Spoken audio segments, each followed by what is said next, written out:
Okay, so we're going to be talking about dot plots. Another name for a dot plot is a line plot, but most of the time you'll hear it called a dot plot.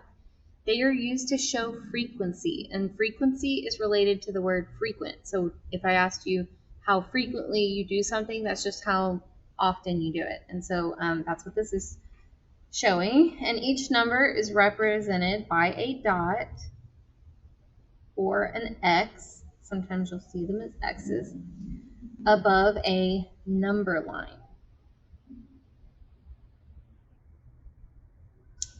Okay, so we are given this example here about Kate, and Kate goes around and asks her friends how many movies they saw last winter, and she writes down what they tell her. And so we have it here nice and in order, but probably didn't come to her that way. But okay, so some friend didn't see a movie at all. They didn't see.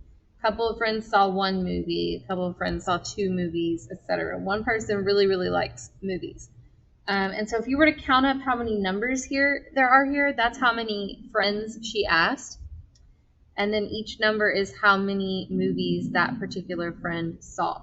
So we have a number line. It ranges from 0 to 17 because that's how many possible answers we had. And it's labeled with movies. And now we just have to create a dot for each of the different numbers. And so there was 1 0, so I'm going to put a dot there. There were 2 1s, so I want to put 2 dots above 1. 2 2s. There were 3 3s. There were 4 4s. 4 5s.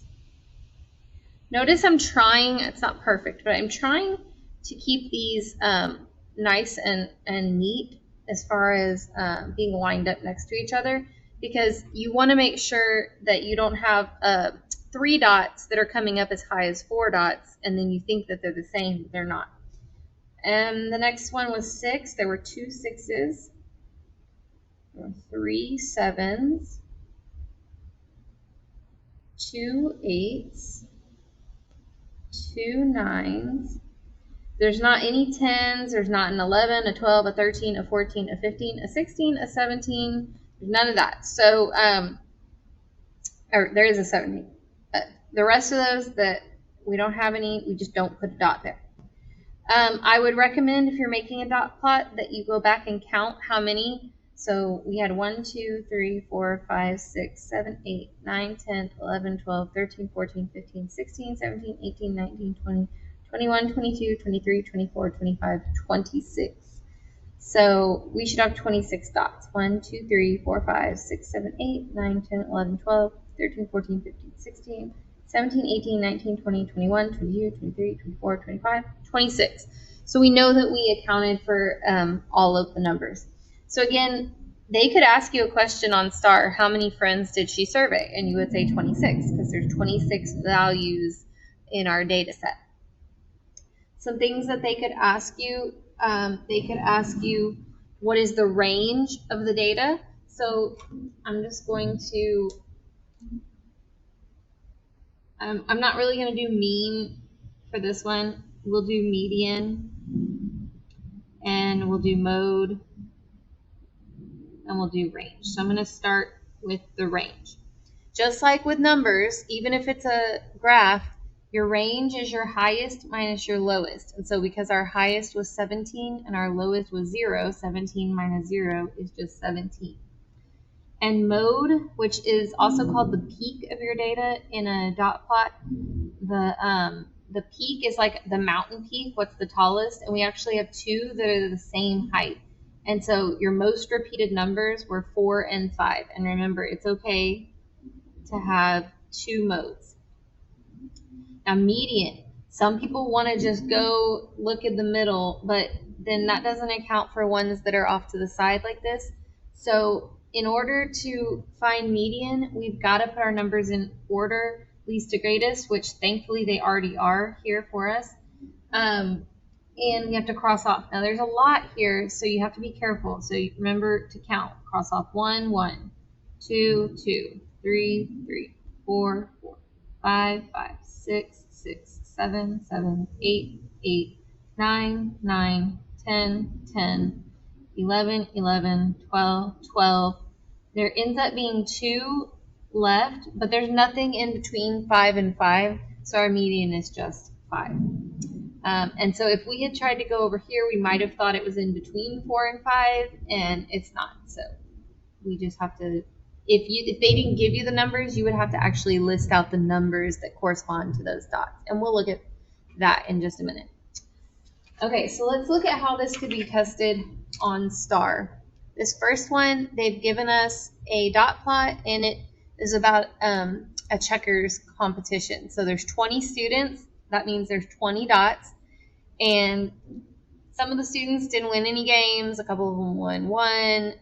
None of the students won 2 games. A few of them won 3, and so on. So it says which statement about the data is true? And they all talk about the median and the interquartile range. So we need to put these out in order so that we can figure that out. So I'm going to use this little space right here to write these out. So 0, 0, 0. Every dot represents a number. So there's 3 zeros. 1, 1. There's no 2s. 3, 3, 3. 4, 4, 4. There's no 5s.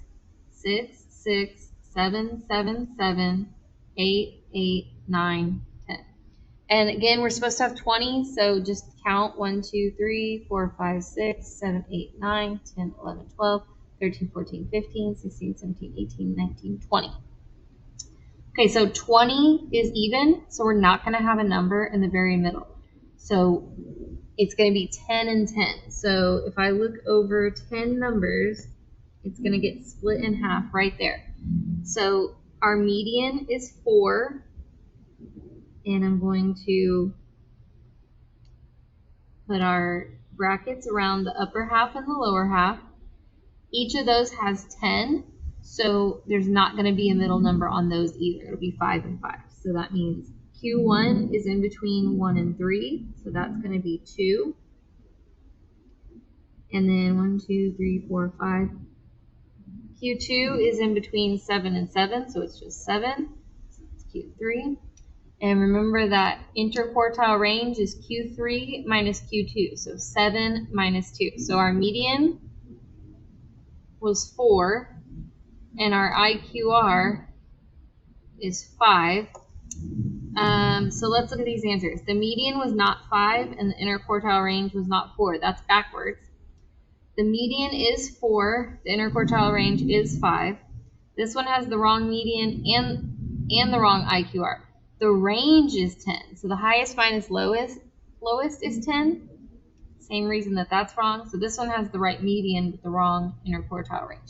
I would say most people would either, if they got it wrong, they would either pick A because they got it backwards, or they would pick D because the median is right, and they would get confused between range and IQR. So don't forget the difference. Okay, one more. The dot plot shows the number of goals a soccer team scored in 10 games last season. The peak of the data is at 5. So peak, remember peak is at is like the top of the mountain. So this right here is actually the peak, and that's at 2, not at 5. So it's not A. Clustered, if something is clustered together, it's like they're all there together. So from 0 to 2, that is where I see most of the data. So that sounds pretty good. No gaps. Okay, so a gap is a place where there's no numbers. So right here, that's a gap. There's no numbers there. So that's not true. And then the data is symmetrical. Symmetrical means the same on both sides. And this one is definitely not the same on both sides. And so B is the answer because it is clustered from 0 to 2.